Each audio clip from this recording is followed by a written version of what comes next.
Bonjour à tous et bienvenue si vous nous rejoignez. La reprise donc des négociations à Londres sur la future relation UE au Royaume-Uni post-Brexit. Michel Barnier, le négociateur en chef côté européen, est dans la capitale britannique pour de nouvelles tractations avec Boris Johnson dans un contexte très tendu alors que le Premier ministre britannique brandit encore une fois la menace d'un no deal.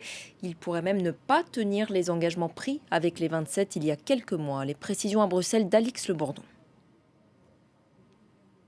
Eh bien, il y a d'abord, vous le savez, le dossier sensible de la pêche. Ce dossier, il ne concerne que 8 pays européens, mais pour le moment, les 27 sont restés unis sur cette question. Ils veulent conserver leur accès aux eaux britanniques. À l'heure actuelle, eh bien, ce sont les règles communes de l'Union européenne qui s'appliquent, c'est-à-dire que les pêcheurs européens peuvent aller dans les eaux britanniques qui sont très riches en poissons. Alors, les Européens veulent garder ce système, mais côté britannique, on préférerait négocier un accord du type de celui que la Norvège a avec l'Union européenne. Mais ce qui coince à Bruxelles, c'est que cet accord sur la pêche avec la Norvège se renégocie tous les ans et on ne veut pas ça avec Londres. Mais ce qui préoccupe le plus Bruxelles, ce sont les conditions de la concurrence et notamment le sujet des aides d'État. Bruxelles attend de Londres un programme de subvention à ces entreprises qui ne créent pas une concurrence déloyale. Mais Londres rétorque que dans la négociation d'un accord commercial classique, aucune des deux parties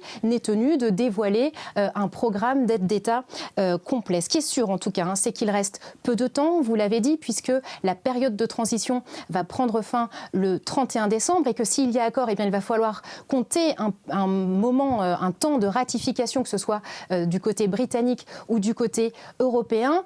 Quoi qu'il en soit, s'il n'y a pas d'accord, eh bien, ce seront alors les règles de l'OMC, l'Organisation mondiale du commerce, qui s'appliqueront, c'est-à-dire des contrôles importants et des droits de douane élevés.